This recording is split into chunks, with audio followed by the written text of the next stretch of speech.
Hi students, this is Mr. Simons. Hey, we're going to build our first game, our first fully functioning working game in GDevelop. You can see I've got the assignment on one side, GDevelop on the other here. We're going to move pretty quickly, so hang with me, pause the video when you need to, and have some fun with this. This can take a couple of class periods, so don't rush yourself through it so you don't make too many mistakes, right? And mistakes are okay. It's just learning. It's just learning. What did I write down? There is no failure, only feedback, right? And I think that's a good one to remember as we get through this. Okay, so I made these PowerPoints so you could open them up in another tab here. So we open this up in another tab and we go to that tab here, and you see it's not full screen, but you can Command plus to get this nice and big on the screen here.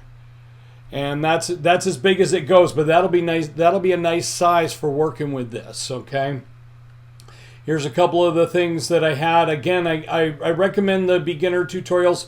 We'll definitely be watching those soon, but if you get a chance to do those early, I think you'll like it a lot. For this game project, we'll be creating ice blocks, which is a puzzle game where you control a block by sliding it on ice, ultimately get to the goal. You'll be using concepts you've learned in the game building exercises. You will start by playing the completed game to get a feel for gameplay. And let's open this up, and here's the ice blocks game. And you got to click into it to get it to work properly here. Let's see, we go. I think I know the win condition here.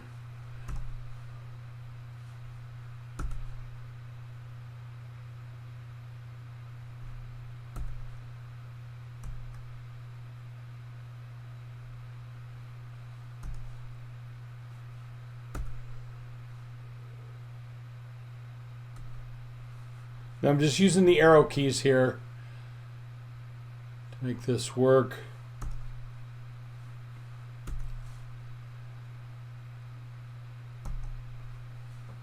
Woohoo, you completed the game. Press the space bar to end the game, or on the when you're playing it online, you just refresh it and you can go back to running the game again if you'd like. Okay, play that a couple of times if you like to see it. The player's blue, the goal is yellow. It'll give you a command to press the R button if you go off the screen, so that you can restart the game and stuff. So we're going to create a new project. We're going to save it to the Unit 1 game folder here, and we're going to create a new scene and call it Scene Game. Okay, Scene Game, and we're going to make 3 blocks, and this is all stuff we did in the other exercises there. So we go to build, create blank, right? Create blank project. I'm gonna do a full deliberate name here.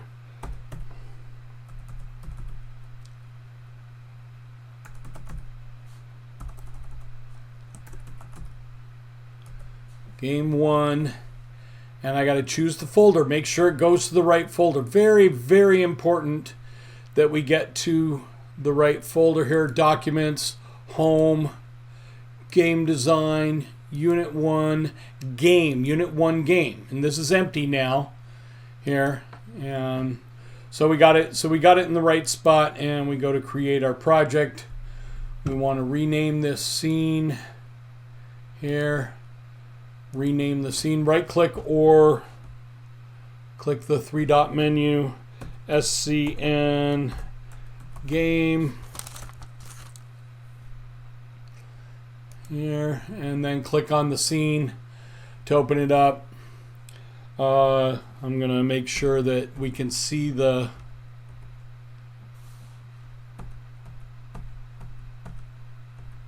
there we go. Want to be able to see the whole game screen here. Add a new object, sprite. This one's called OBJ player. OBJ underscore player. Add an animation to the player. Edit with Piscal. Color blue, make sure it's 32 by 32, right? Color blue. Okay. And then paint bucket, boom, save, apply, add a new object, sprite. This one is OBJ wall.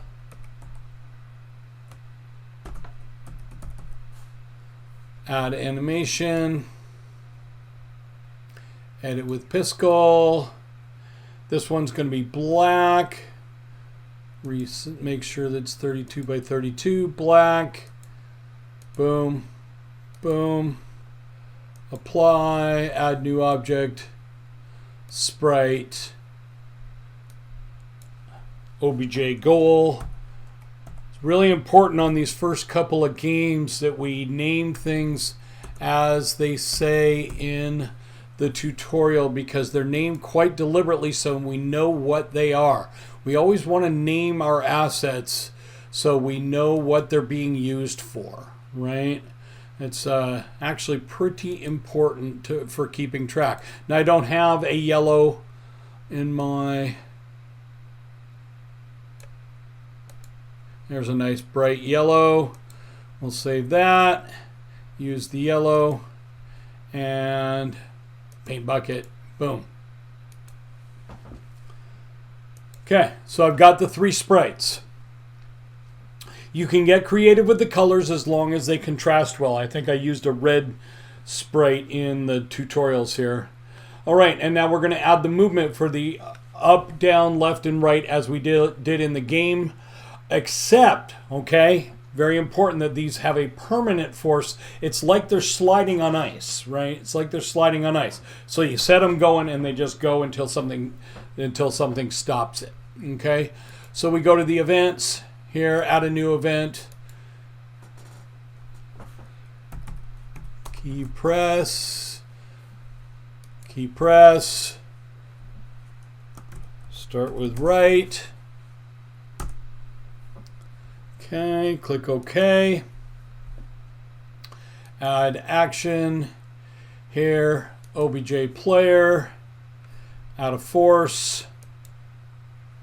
Right is 200 and 0. Very important to make sure that this is permanent before you click OK.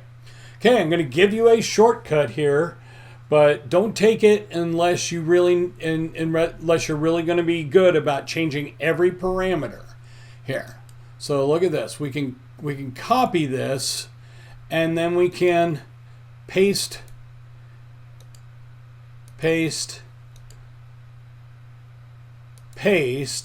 Now we changed right key here to left, and we change this to -200, 0, and then we go to up, key is pressed, and this is 0 and -200, and this one is left, and this one is 0 and 200. Okay, pause, take a look. Okay, make sure you get this right. It's super important that we get that we get the movements right, and that they all have their own event, just like we did in the other exercises here. Okay, so because the player's sliding on ice, they cannot change direction after they start moving. To add this to our game logic, we will add an additional condition to each of the keys, and we're going to do this with an AND here. And okay, we're going to add condition, other, advanced, events and control flow. Get the AND key here. Okay. And then let's drag the right key right underneath it here. And we can copy this one.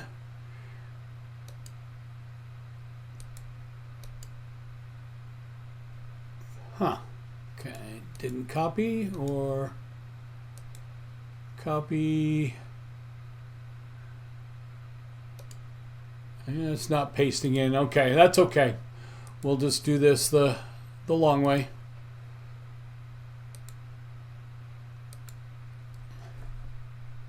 But we can search for them too, and then drag the left underneath it as a subcondition. Okay.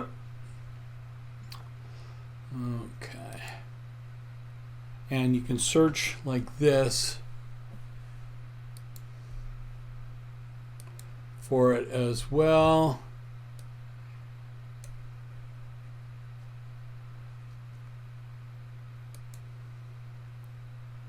Add condition and search for the and again,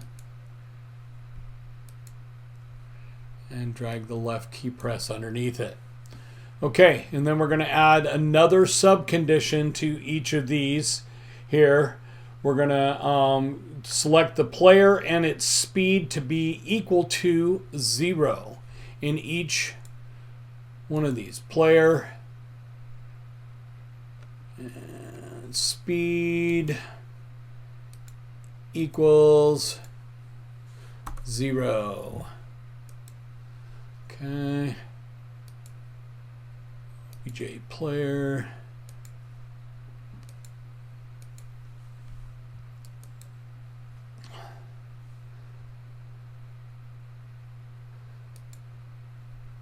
OBJ player speed equals 0, and OBJ player speed equals 0. Okay.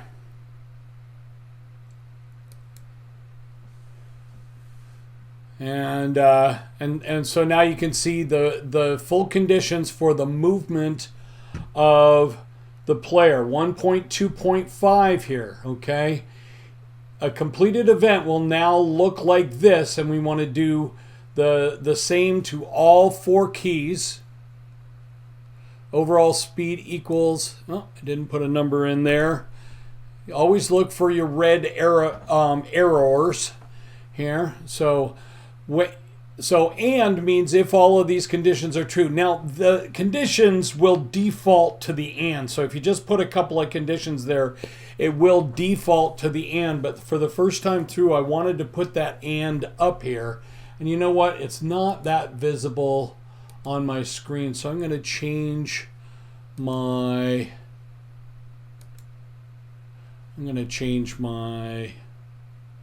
preferences here so you can see it a little bit better here. And if all of these conditions are true, right key is pressed and the overall speed is 0. So it'll only move when it's stopped, okay? It'll only move when it's stopped. You won't be able to move in the middle. You won't be able to move it around in the middle like we might do with some other players later on. Okay. So so that takes us to 1.2, okay? And we'll go ahead and stop the video here and make a new one starting at 1.3.1.